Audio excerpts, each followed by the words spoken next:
Our next speaker will be our esteemed guest, Giovanni Del Santi, who holds a university degree in mechanical and nuclear engineering and a PhD in fluid dynamics. Giovanni is the director for Sustainable Resources, European Commission Joint Research Center, and since September 2017, he has been the director of the Sustainable Resources at the JRC. I just said that. The director provides independent scientific evidence to support the development, implementation, evaluation, and coherence of the EU policies, mainly in the areas of sustainable development, agriculture, Earth observations, the Copernicus system, which is quite efficient and highly useful, environment and climate change, blue growth of fisheries, bioeconomy, industry, and trade. Without further ado, let me welcome Giovanni to the podium.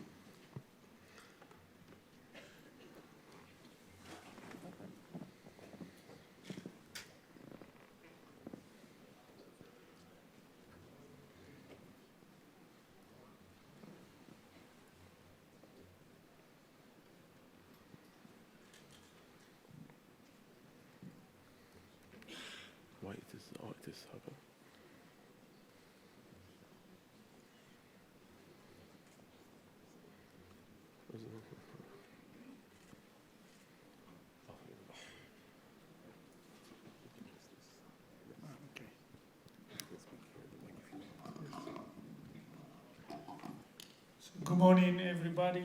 Thank you, Professor Raskri, and thank you very much to all organizers having decided to invite me to represent the European Commission.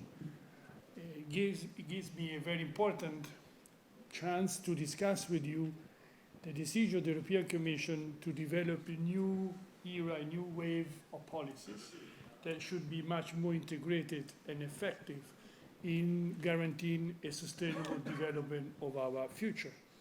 As you know, we do have, as of 1st of November, a new commission, and the new president, Ursula von der Leyen, has put Green Deal at the very center of the new policy agenda.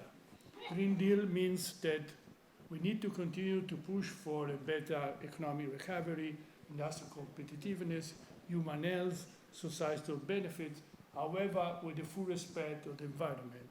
So environment, pollution, and climate change are again back at the center of the European policy. And this is what concerns definitely also water. So we'll discuss with you how we want to go for the next generation of water policies. Again, as Professor said, I am director in the Joint Research Center.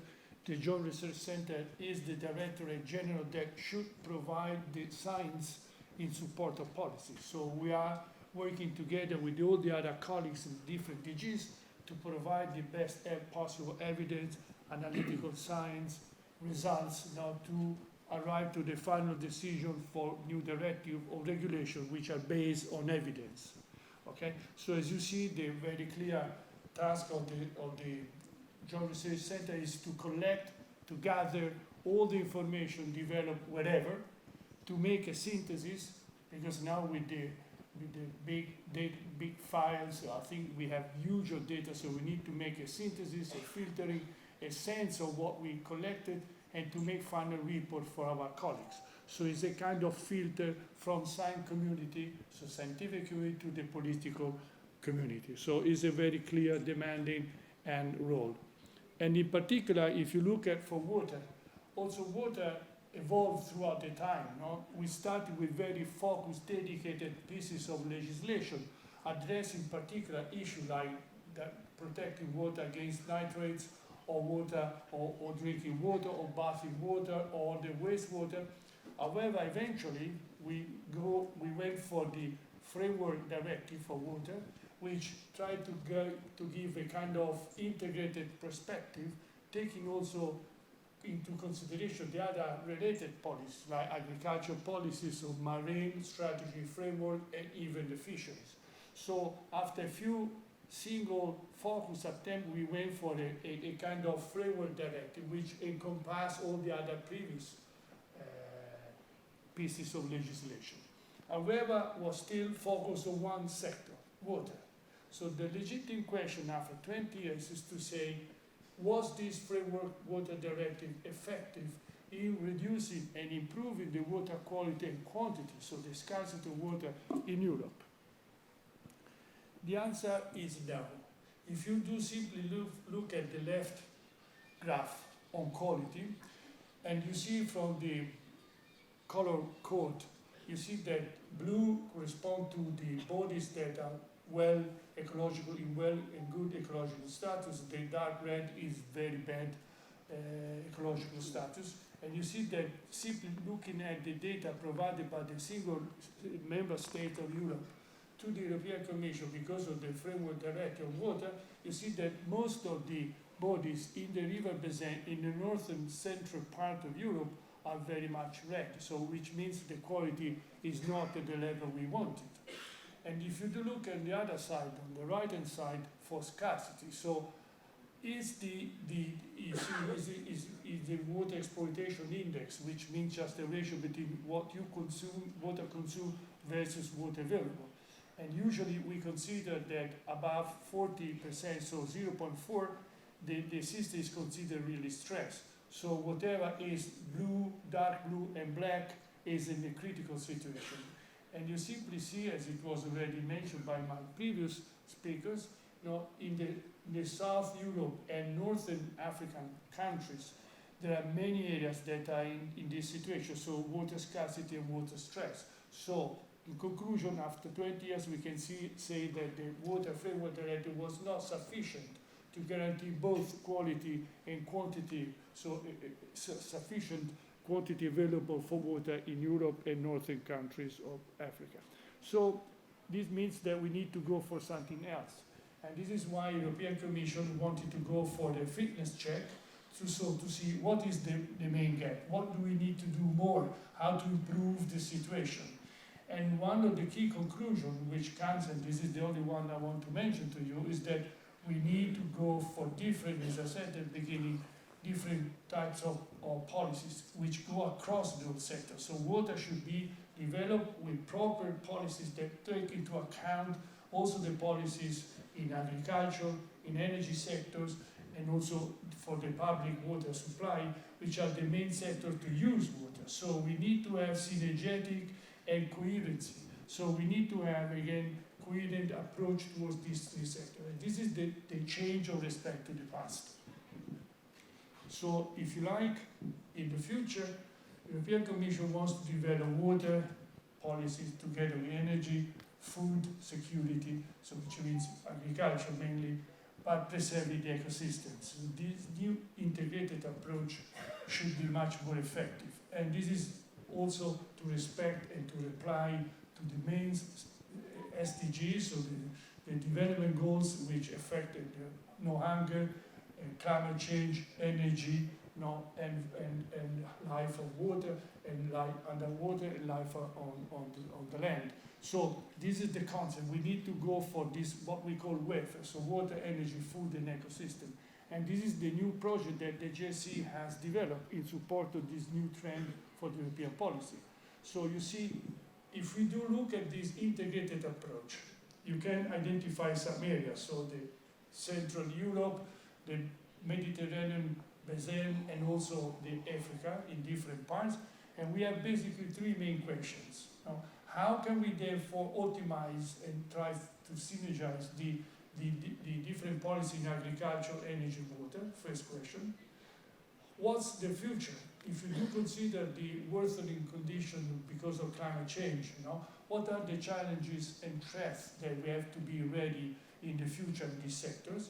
And what are the impacts, finally, on the livelihood, on the economic and social stability? It's not just environment, it's also for social being. So these are the three questions. How to plan together much better than in the past? What are the challenges for the future? And what are the impacts on the human beings? And this is why we need, again, different tools. We need much more modern, as Professor Shirawi presented, of course, Earth observation, satellite data give us now a kind of completely different tool to understand the dynamics of the situation, to forecast, integrated modeling, huge database, so we can also have artificial intelligence to support us in machine learning in managing so huge number of data. So these tools have to be now put at disposal for the decision makers. And I'll give you one example. For example, for understanding the dynamics of water availability on the surface, in the past we were just looking at snapshots that gave you the situation on a certain moment, but after a few months or few years the situation might have changed. Now we are developing this global surface water explorer, which is again based on geospatial visual time machine, so on Earth observation. It gives you the dynamics of the water surface, of the water availability in the last years, last months, and the present. So there you can much better understand and help the decision makers how the situation is progressively evolving in different areas of Europe, and I will see also worldwide, to understand what's the maximum benefit I can have in that perspective.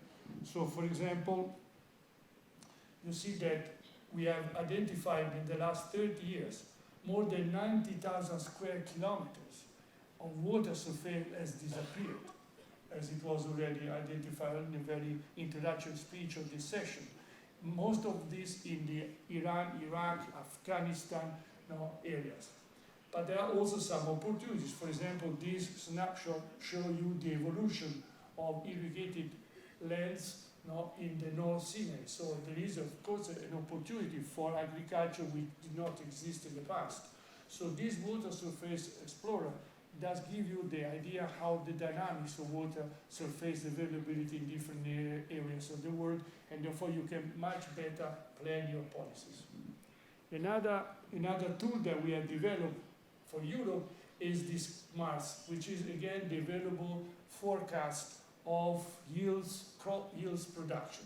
So if you do start simply by using the weather monitor, so the weather forecast, coupled with the crop growth simulation, so you have models and data analysis or more detailed specific data on some crops in some specific area of Europe, and you couple them finally with the statistical yield, so you look at the past, how the different crops evolved throughout the years, coupled and reinforced by the remote sensing, which again gives you the dynamic evolution of these crops, you can finally identify the crop yields forecast. So you can provide the agriculture community, but also investors community, how the different crops yields will be produced in the future, whether you can anticipate any kind of possible crisis, the prices which are going to be evolved according to the availability of some crops. So this is a kind of important tool for the European Commission to regulate the market and to understand where possibly intervention have to be done in the future. It's good to say that not only for Europe, but we have also developed for the northern country of Africa something similar. And if you look at the crop bulletin that we publish every month, if you look at the last edition in April and June, you see also the forecast of the same information that we usually do for Europe, also for the northern country of Africa, including Egypt. So I think that this kind of prediction of one side water availability, on the other side crop yields, is just an example that now we can start to have dynamic tools to integrate and to better forecast our policy for the future. Now, this was again an example of what we have done so far, what we are doing now, but of course what we also want to do is to longer term perspective. So when we want to plan for now to 2030, 2050, then we need, as I said, to understand how via modeling we can embed, based on the previous tools that I mentioned to you, so on Earth observation, now how can we now plan ahead for the long term, including all the policy for improving the irrigation efficiency that we heard also in the first speaker from US, how to better use the water in cities, how we can better reuse the water for agriculture, so how can we change the energy mixture in providing less and less water consumption for the energy sector. So if you do put all together the sectors that you see at my shoulders, and you can plan ahead correctly, then you can have a much better, reliable future planning and sustainable development. And I'll give you just two examples. This example of water scarcity that I mentioned at the very beginning, the forecast for the future. So the color code here is just the number of days where you can have water scarcity, no? in some areas of Europe and Northern Africa. And you see that if you do make a forecast of 1.5 increase in temperature from now to 2030, you can see that there are some areas that you do have already a number of days that you can consider water scarcity. The days becomes much more if you do go up to 2 degrees increase of temperature, which is the limit according to the Paris Agreement, and even more if you do go above to 3 degrees, whereby you can have more than 1 month water scarcity in many areas of the European Commission. So you see that, for example, in Spain and the north of Africa, you have many, many areas where you can consider that you will not have water available for let's say, environment and for even water supply, no, in more than a month, which affects a number of millions of population, which ranges from 100 million to 300 million. So you understand that it becomes a real social problem if we do not react in due time. As I said before, we cannot sustain development. And lastly, another example is for the water withdrawal. So again, as I said before, whenever we plan ahead for the water availability, we need to consider the different sectors that they usually consume water, in particular energy sector and agriculture. This is just an example for energy system. You see on the left-hand side the situation now. You see that the red of clearly area where you do have really lots of consumption from water from the energy sectors, and where you can therefore consider situations which are stressed. Okay, if you do go to 2050, implementing the renewable energy, let's say, so the decarbonization, let's say, policy of the European Commission, whereby we need to introduce more and more renewable energy, which like wind or solar, which do not need water, and also improve the technology for the combustion power plants, and dismissing some old-fashioned plants. You see that the situation is improving. So we do have less water withdrawal for the energy system. And this can be calculated, as you see on the right-hand side, with a mixture, again, of integrated models. This is the new tool, including water, including, of course, the energy mixture, including the climate and whatever. However, you see that there are still some areas with some particular high-intensive water withdrawal because of particular energy policy in that area. So the problem is diminished, is improved, but is not solved completely. So we need still to pay attention to this area where water withdrawal of energy sector is still there. And then you can put on top, if you consider the agriculture, which is again another important sector which will absorb further water. So the situation is improving, but is still under consideration. And this is exactly what we also want to do in Africa. We have already started with the welfare project to look at the same kind of synergies between energy, agriculture, and water policies in the west and south area of Africa, and we can envisage also in the northern and west parts and east parts. So I think that this kind of global situation and global attention is part of our mandate. So just to conclude, as I show you, we want to develop a completely different approach in science in support of policy, making integrated solution to integrated problems. Because again, water is just a tool, it's just something which go across, it's not just one sectorial policy. So we need to provide a special baseline analysis and projection of the interconnected water, energy, and food requirements and their associated impacts. This is our very clear mandate and very clear target. And this is something which we also open for dialogue and cooperation, so we will extend our support and our cooperation beyond European countries, also to countries which are very important and very much considered one of the priorities for the European future prosperity, like Africa. Africa is considered maybe worldwide is important, but Africa definitely is the continent which mostly affect Europe for many reasons. So there is no sustainable Europe without a sustainable Africa. And that's why I thank you very much again for the invitation. Thank you for that.